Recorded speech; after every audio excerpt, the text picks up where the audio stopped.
But because he doesn't want the truth, he got rid of me.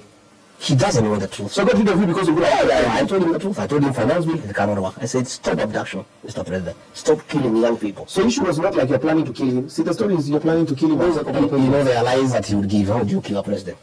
That man is heavily guarded. And if I had planned to kill him, I would have been arrested and taken to prison. Sure. You know, even lying requires a bit of intelligence. like Rigathi, sometimes in 1988, when there was Molongo here in the area, he was rigged.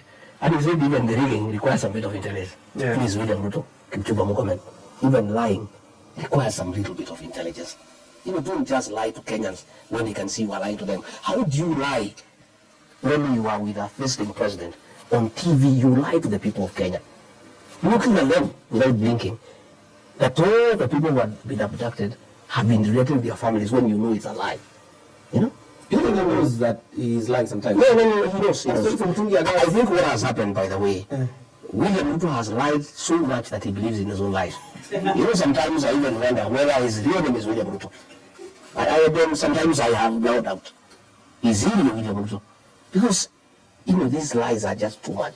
When you go and say you talk to Cheluget, a guy who died in 2017, Cheluget, usijali hata nimeketi naye juzi tumekubaliana hii maneno ya mashamba tumeketi na ni sawa na hiyo maneno yote nimenyorosha, and the man died in 2017. You know, I can't believe it. If this government is so bad, why are you working so hard not to get impeached from the government that you are speaking harshly against? Well, because I had not been employed by the government or by William Ruto or by members of parliament. But you knew that you were only allowed to do a few things. I was employed by the people of Kenya through a vote. Only of them would fire me. I needed to stay inside so that I can try to correct things from inside. But you still couldn't because you I stopped. In my own small way, I stopped many things. Yeah, there are many things I would say no. And that is why he could not stand me. He got irritated because I was asking questions. In cabinet, I'm the only man who could say, no, this is wrong. This is not right. That's why I'm not talking. Nobody can talk. Even today, everybody is yes, sir. And that's what he wanted. William Ruto is everything. At what point did you know Mama Mechemuka when you're still with him in the government? We struggled almost a year. It was very rough for that 1 year. Oh. Yeah, the whole of 2023 from October. You saw it coming? Yeah. I couldn't stand what was going on, and I kept on telling him. And he was getting very irritated. You know, very irritated. And I has a lot of money, but it is not used for security operations. That money is the money William Ruto is using to bribe leaders. It's the money that he used to get people to impeach me. It's the money he's using to give churches 20 million. It is the money he's using for these empowerment programs and MPs all over, giving 10 million every day. You would ask yourself, where is that money coming from? These are MPs who cannot afford that money. What has happened is that, like the other day during the supplementary too, 10 billion shillings was allocated to NIS, ostensibly to deal with insecurity within the region. Nothing like that. All that money, because it's not accounted, there is no way you account that money, is given to NIS, withdrawn in cash and given to William Ruto for politics. The last time he was here in the mountain, he used over 1 billion shillings. NIS has money, but that money has been directed to William Ruto. Can you verify this money? But where is the money coming from? Because I ask you, this money is given in Harambes. It's not in any budget. Or maybe he saved it. How? His salary is not. Salary, farming, business, other businesses. No. What farming is that? We are all in farming. What kind of farming that would generate 100 million every week? You know, if you look at the amount of money that is being spent to bribe leaders, to bribe voters, this is the money from the National Treasury, siphoned through the National Intelligence Service, and given to William Ruto for politics. And there's nothing else going on in the country, by the way. Exchequer issues are a problem. We don't collect enough money every week.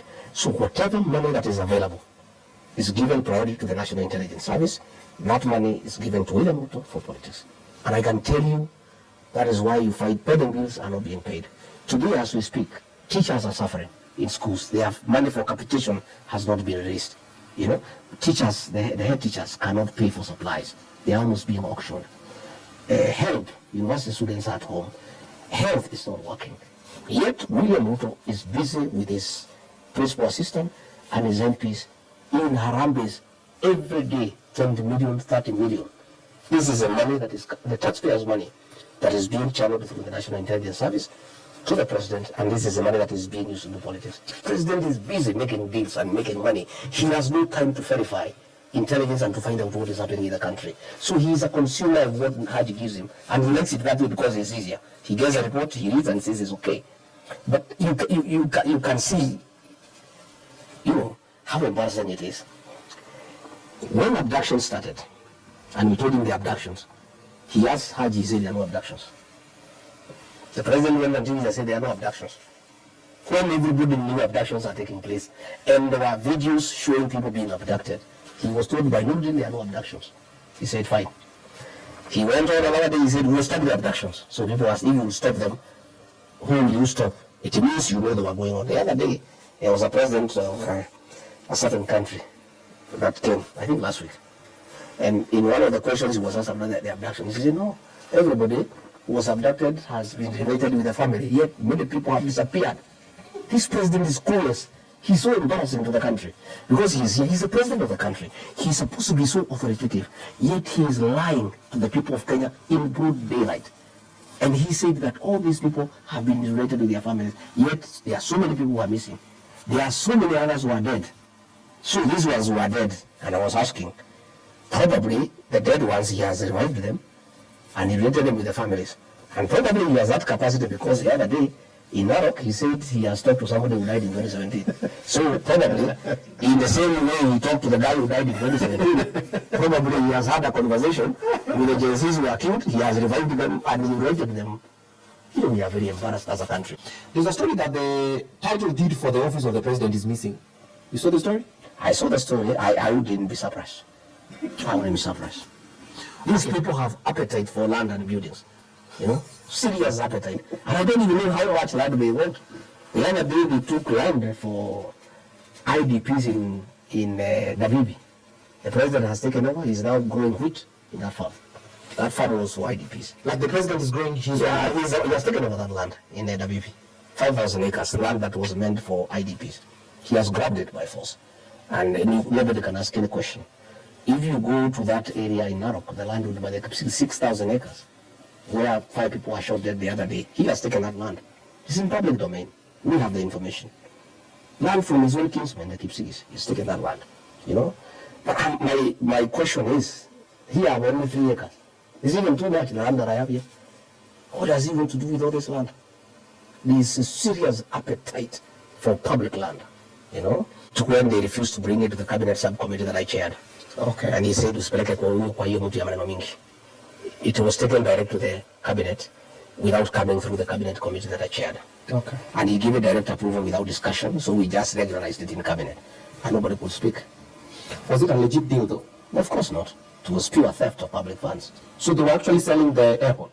Yeah, they were selling the airport, just like the way they have sold Bomas of Kenya. Bomas of Kenya, somebody has been given, a fellow from Turkey has been given at least for 99 years.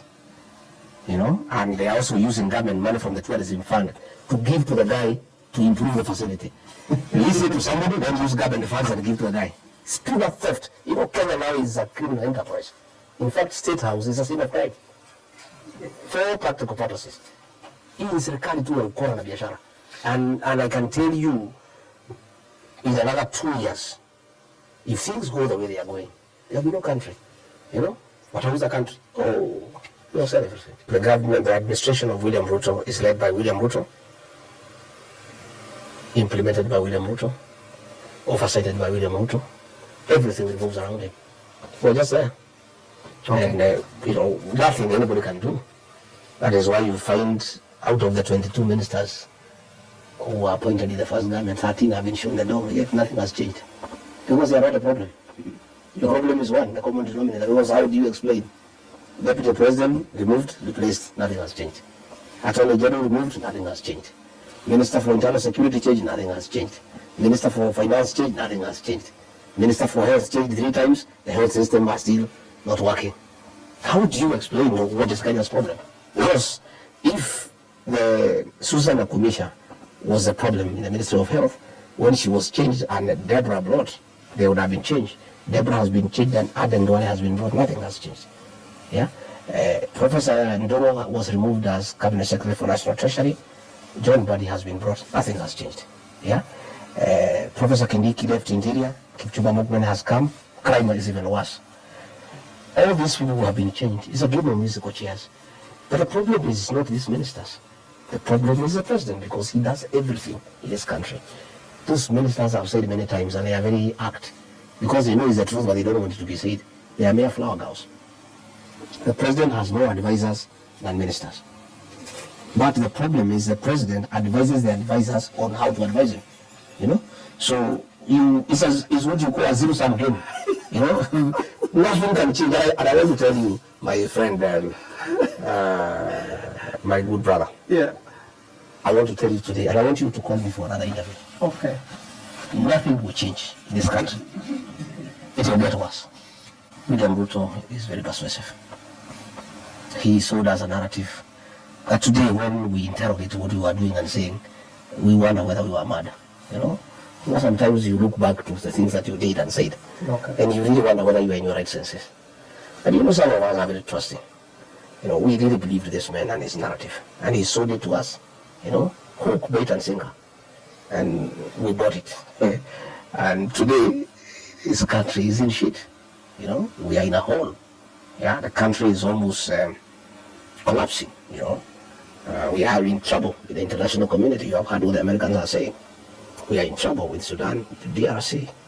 You know, the economy has collapsed. There's no money in people's pocket. The health system has collapsed. The education system has collapsed. I, Rigathi Gachagua, bears a lot of blame for the situation we are in. And I'm very sorry to the people of Kenya. And I once more want to take this opportunity to apologize to the people of Kenya for the role I played in birthing the current leadership that has caused misery and desperation to the people of Kenya by reading the payslip and by making life unbearable. I bear great responsibility for the crisis we are in as a country. And I have asked the people of Kenya to allow me to correct that situation. Okay. And I will. Okay. Together with other like-minded Kenyans and the people of Kenya, we must correct that situation.